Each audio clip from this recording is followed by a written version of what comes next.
Andy Burnham goes to Ukraine for his first really official visit as Prime Minister abroad. And he promises to give secret blueprints of secret weapons designed and built by the UK. A smart move, or the kind of decision that essentially means that we're sleeping with the enemy? Welcome to Lembit Opik Live. This is all wrong. I shouldn't be up here. I should be back in school on the other side of the ocean. Yet you all come to us young people for hope. How dare you! Boring. Boring. Boring. Boring. You got it. Don't tell us what we're going to feel. We're trying to solve a problem. Don't tell us what we're going to feel. I'm not telling you. Because you're in no position to dictate that. Remember what you're doing. You're in no position to dictate what we're going to feel.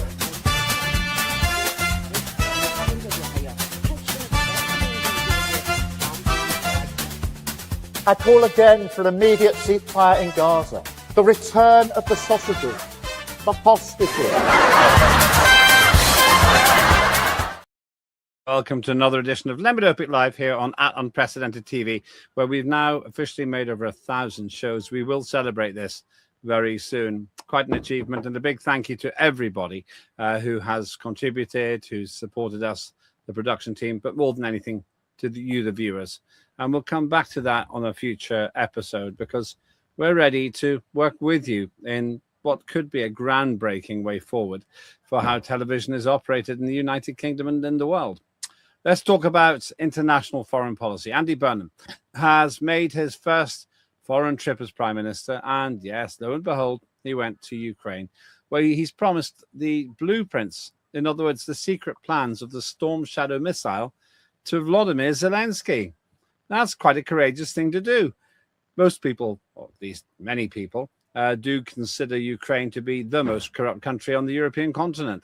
I'm one of them. And now we're going to give the secret details of a very effective weapon to these people. Why do we think they're not going to sell them? Why do we not suspect that possibly the Storm Shadow will then end up in the black market, like so much weaponry going through Ukraine? Or is it me just being cynical? Joining me now to discuss this is none other than Dr. Marcus Papadopoulos. Marcus, thanks for joining us here on Unprecedented TV. So he's gone to Ukraine and he's doing a deal to give Volodymyr Zelensky the details of the Storm Shadow. Nothing to see here? Well, of course, this decision by the British ruling elite, which was announced by the chief puppet Burnham, will serve only to intensify the war in Ukraine. However, will it be, as British mainstream media is so obsessed in calling, quote, a game changer? Absolutely not. It is one thing to provide blueprints to the Ukrainian government. However, the Ukrainians will have to manufacture these missiles on their own.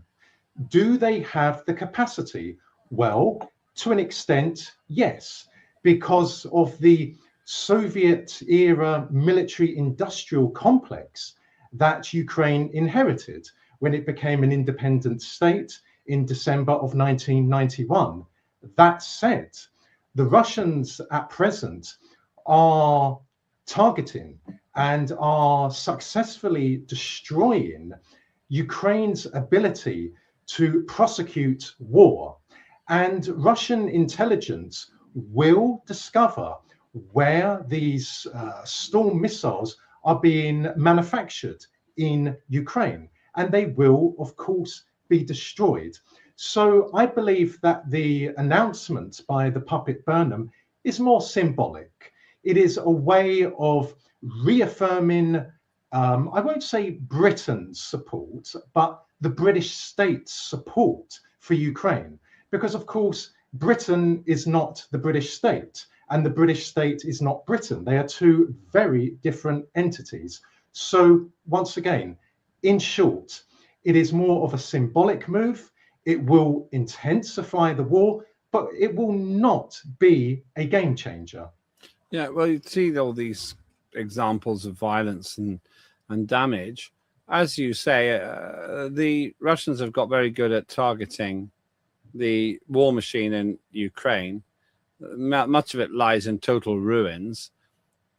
Zelensky himself has quite clearly said, oh, well, we actually need more weapons because we're running out and so forth. So he's more or less admitted the kind of thing that you've just said. And yet here we are, we carry on with giving this desperately corrupt state our state secrets. Burnham vows support for Ukraine despite outrageous threats from Russia. Now, this is the other interesting thing about it. Russia has said, well, UK, we're at war with Ukraine, and if you're going to help Ukraine win, we're going to deal with it. Now, that didn't sound to me particularly outrageous, considering our UK weapons are being used to bomb Moscow and bomb Russia. There's a certain asymmetry to the reporting, I think, Marcus. The British ruling elite, along with the ruling elite in America, and of course the European Union ruling elite, are at war with Russia via their proxy, Ukraine. And as you quite rightly said, Lembit, Ukraine is a thoroughly corrupt country.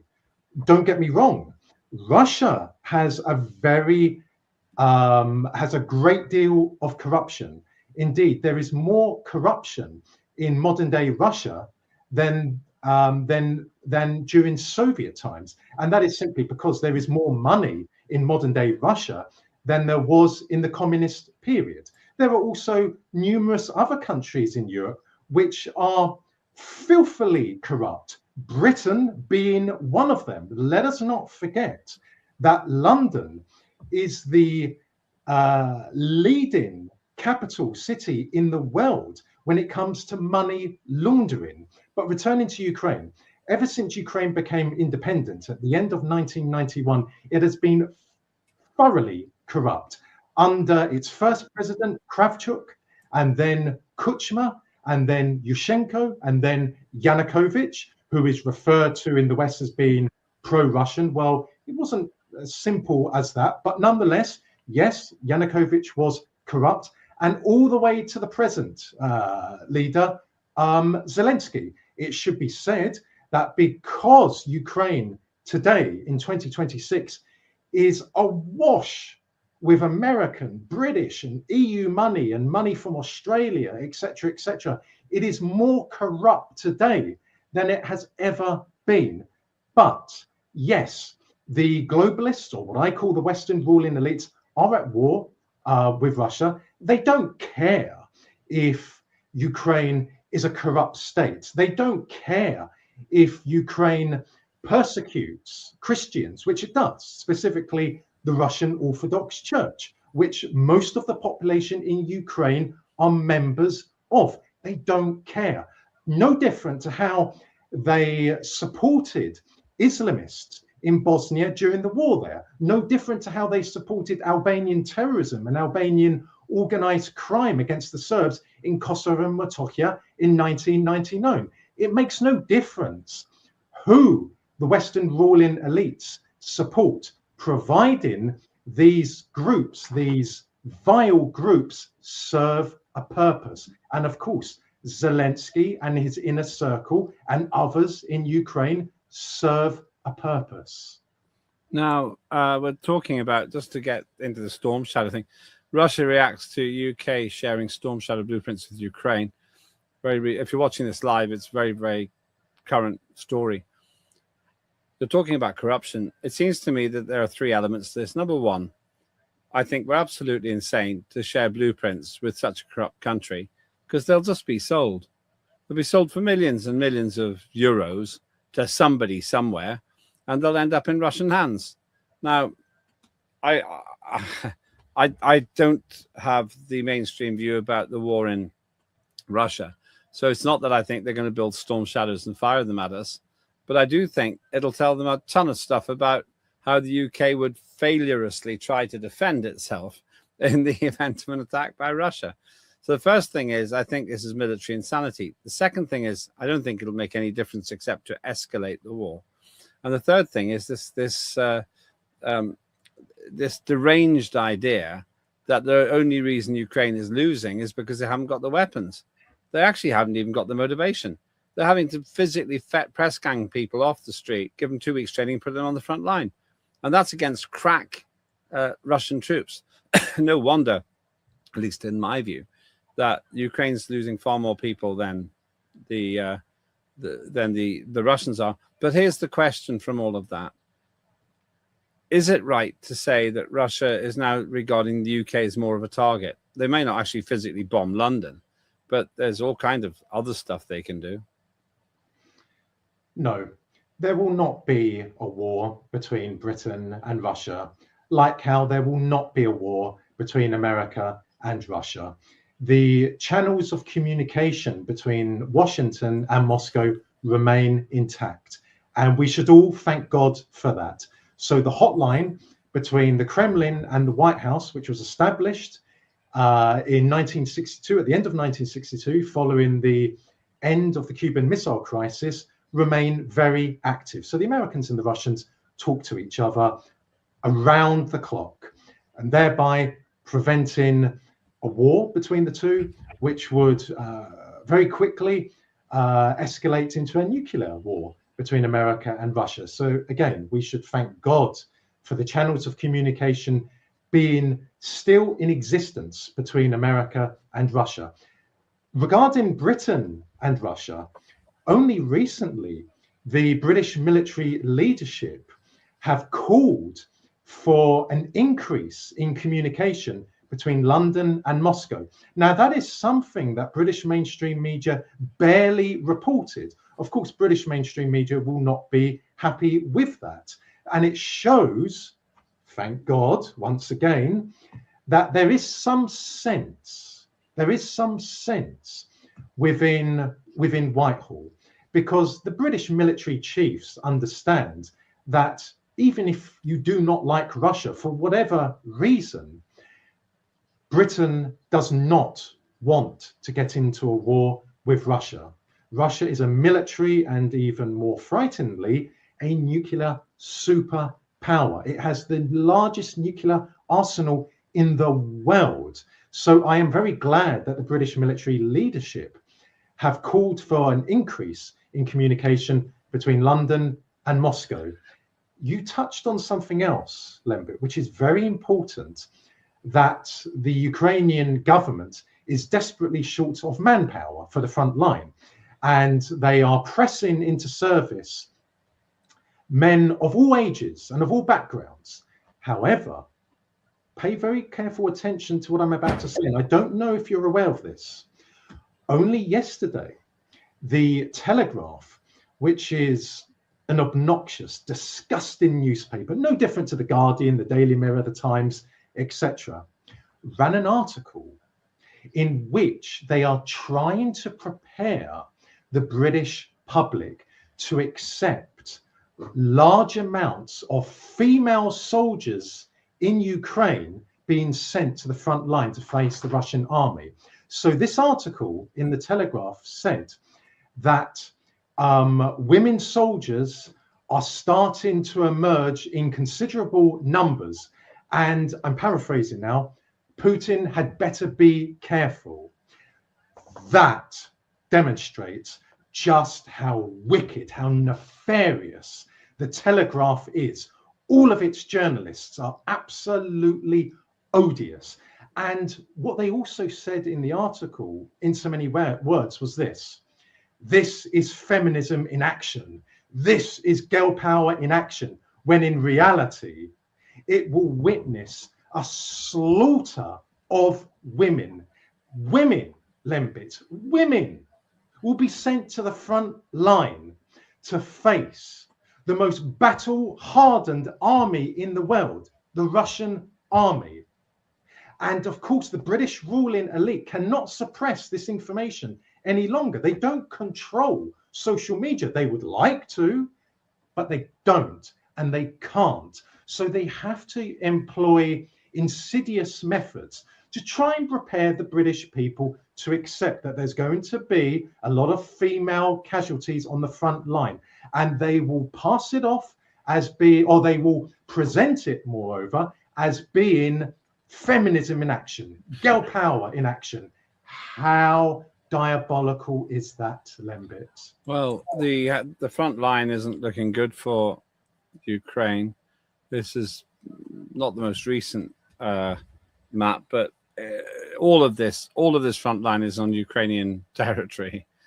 And somebody who I respect quite a lot, Warren Thornton, says that time and time again, the Ukrainians, they get embattled. The Russians leave one way out. They try to take it, but of course it's a trap. And just countless soldiers slaughtered every single day for no good reason. No good reason. What's interesting, of course, is the reason I would have some sympathy with what you've just said there is because war is a very brutal and physically demanding thing. And in hand-to-hand combat, like for like, a woman will always lose to a man on the whole. And it's just the sheer level of physical stress. Some women, of course, would want to be in the army, and they are in the army, and they have died in the Ukrainian front line and elsewhere. But if you're starting to press gang women in large numbers, it just shows how desperate they are. No one can tell me that Ukraine hasn't got a personnel shortage on the front line. What we are witnessing in Ukraine essentially is a war of attrition. This is a very complicated war, and many of us predicted things which didn't happen. So it goes to show just how complicated this war is. But I think it is safe to say that we are observing a war of attrition. And as such, it is a war that Ukraine cannot and will not win.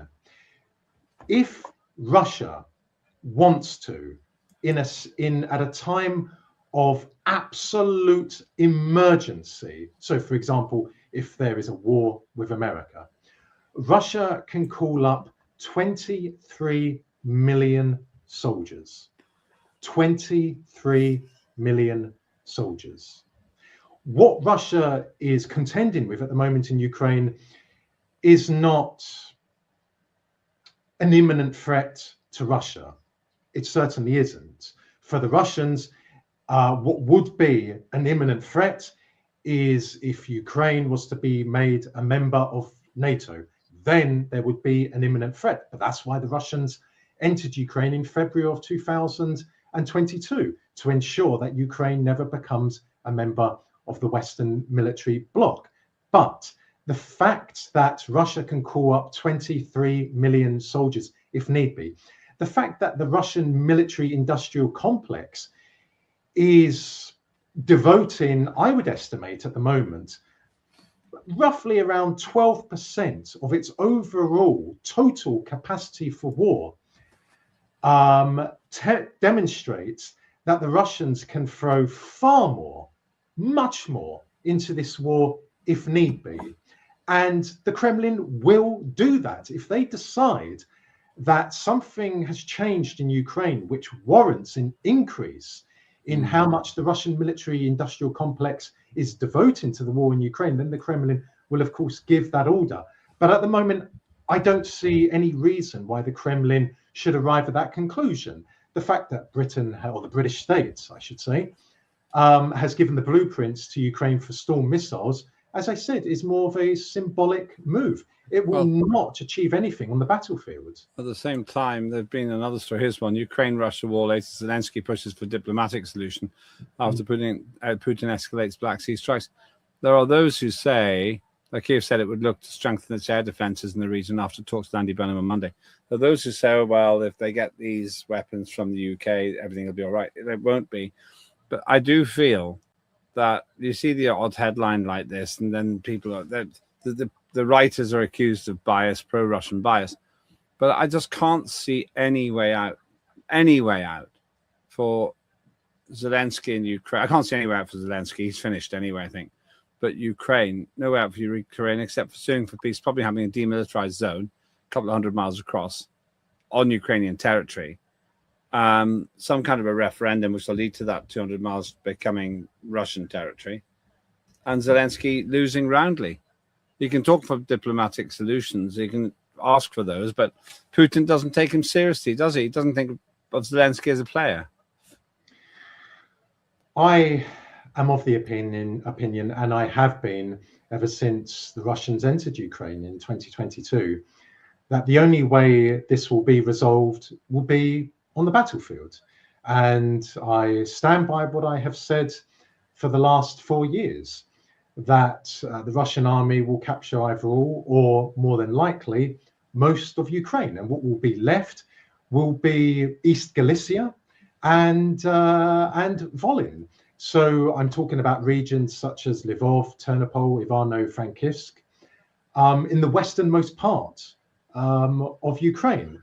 So the Russians will not remain on the left bank of the river Dnipro. No, if there is to be something left of Ukraine, a rump steak, then it would be, as I just said, Eastern Galicia, Volyn, and of course what is known as Transcarpathia, which borders on to Hungary, and where much of the population is comprised of ethnic Hungarians. The Russian government, the Russian people as a whole, are prepared to play the long game. They are prepared for however many casualties it takes, for however many years it takes for Ukraine, or most of the lands which comprise Ukraine, to be brought back to Russia. And that is not the words of a Russian propagandist, not at all. I mean, at the beginning of the program, I said that Russia is a very corrupt country, but there are many corrupt countries in the world. As I said, Britain, America, India, Israel, there are just many, many corrupt countries. No, what I said reflects the attitude of the average Russian. And of course, the ruling elite in the UK will attempt all sorts in order to justify its policy of supporting Zelensky and his inner circle. So, for example, when Burnham was in Ukraine, he compared the war in Ukraine to the war with Nazi Germany. Well, any proper historian will tell you that drawing historical comparisons is unwise, because no two situations are ever the same.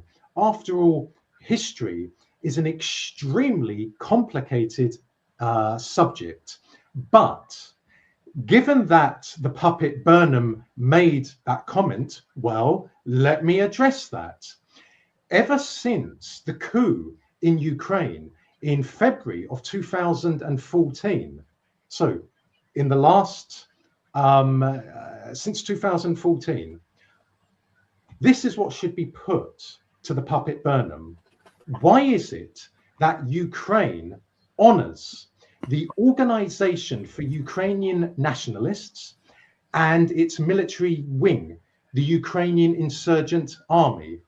Because the Ukrainian Organisation of Ukrainian Nationalists, along with the Ukrainian Insurgent Army, collaborated with the Germans following the German invasion of the Soviet Union in June of 1941. Furthermore, the leader of the Organisation for Ukrainian Nationalists, an individual by the name of Stepan Bandera, is also venerated in Ukraine, so much so that one of the highest awards in Ukraine today is the Order of Bandera. There are statues and other such things which have been erected in Western Ukraine honoring Stepan Bandera, the Ukrainian Insurgent Army, and the Organisation for Ukrainian Nationalists. Once more, they collaborated with the Germans. Now, of course, for the Germans, for the Wehrmacht and for the Waffen-SS,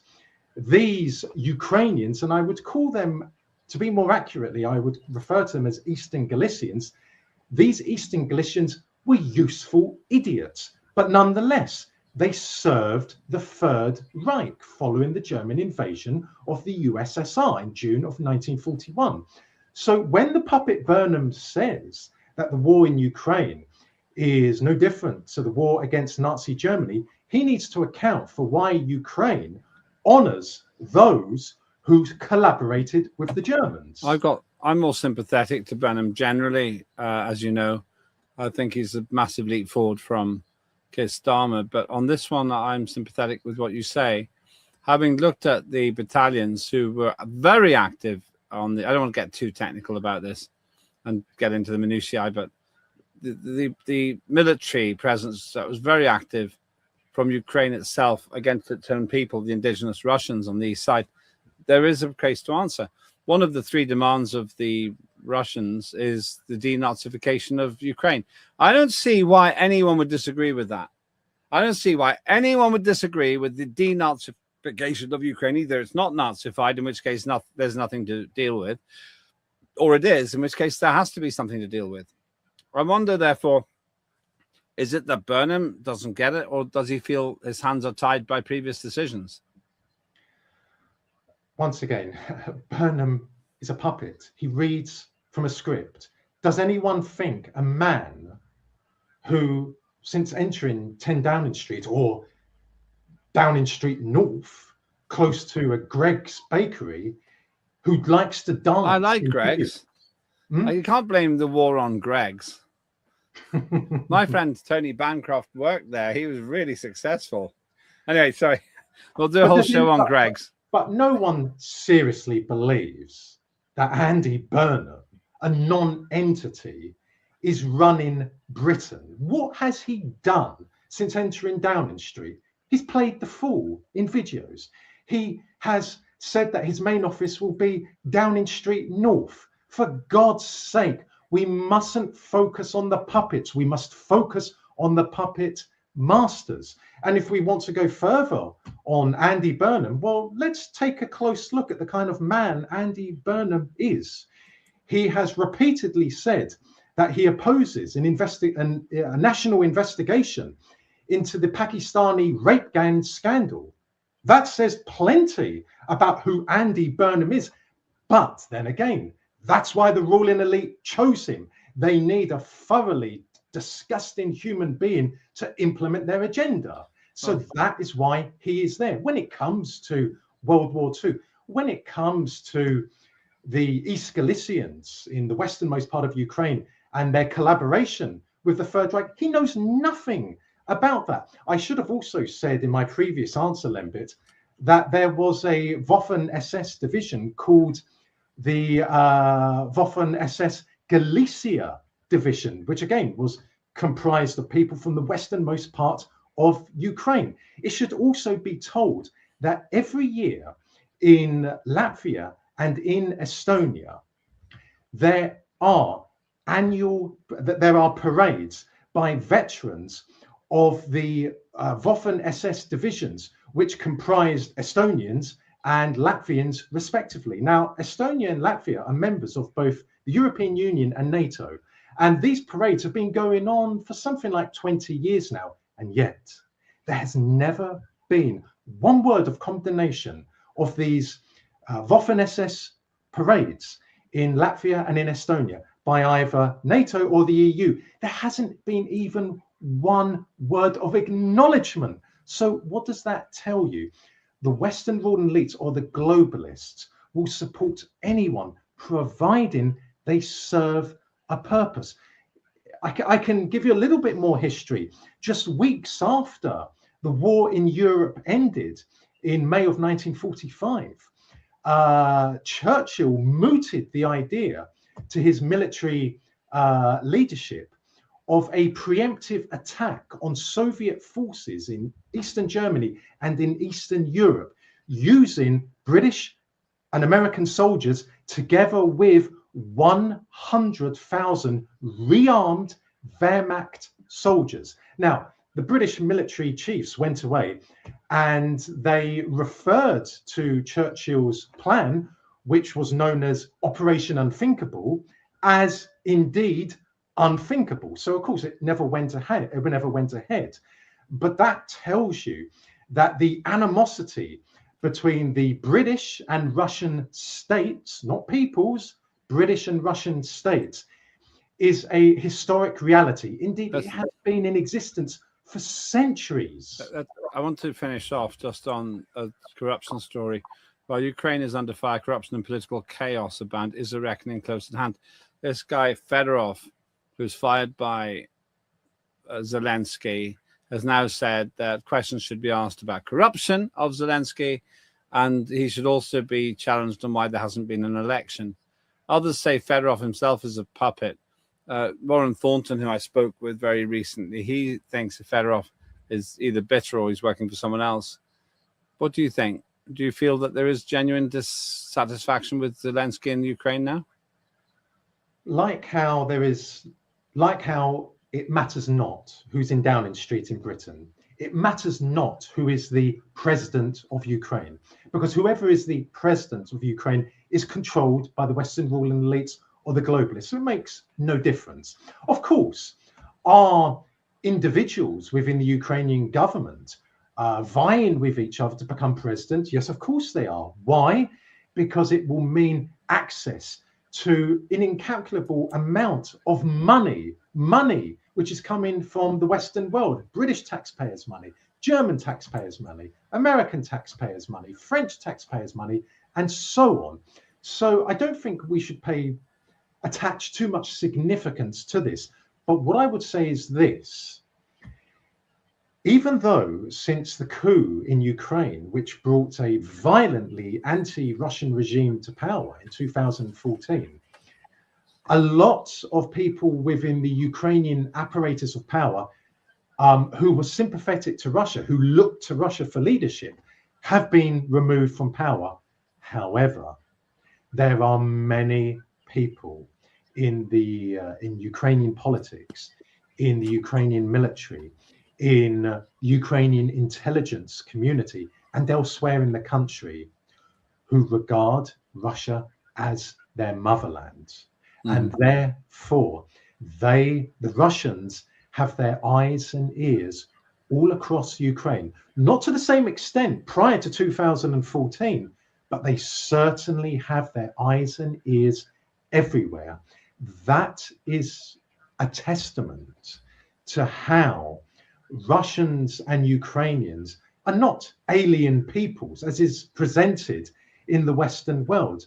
They are the same people. They are Eastern Slavs who are members, who adhere to the Russian Orthodox faith, with the exception being the people in the westernmost part of Ukraine. As I said, Volyn and Eastern Galicia, because there you will find very, very bitter Russian anti-sentiment. Why? Because a lot of the people there have Austrian, Polish, and Lithuanian blood in them, because for centuries that region was ruled by the Poles, the Lithuanians, and the Austrians, and then the Poles again. So these are facts that the puppet Burnham and the rest of them in the so-called British government know nothing about, but they don't need to know about them. They're just given a script. They're given a script either by, for example, the permanent undersecretaries in the Defense Ministry, in the Ministry of Defense, or the Foreign Office, and they just read from it. Well, we better leave it there. Thank you so much. That was Dr. Marcus Papadopoulos. All I'll say is one thing. The situation is messy. There seems to be corruption. We don't know what's going to happen to the blueprints when they go into Ukraine, but it's very likely that Russia will be able to annihilate the factories where the storm shadows are built, because of the very reason that Marcus has just said. They have eyes and ears across the country. The only solution, in my view, is a negotiated settlement. Until that happens, the meat grinder will continue, the death will continue, and ground will be lost. There are no winners in this situation, only degrees of losing. And sooner or later, the West has to wake up and smell the coffee. And the coffee smells like some kind of a compromise. And until we accept that, then thousands will die every week until that compromise is reached. Please do like and subscribe to @Unprecedented TV. We thank Dr. Marcus Papadopoulos, also the team, but mainly we thank you for having the courage of your convictions, the confidence to think for yourself. Have a good day.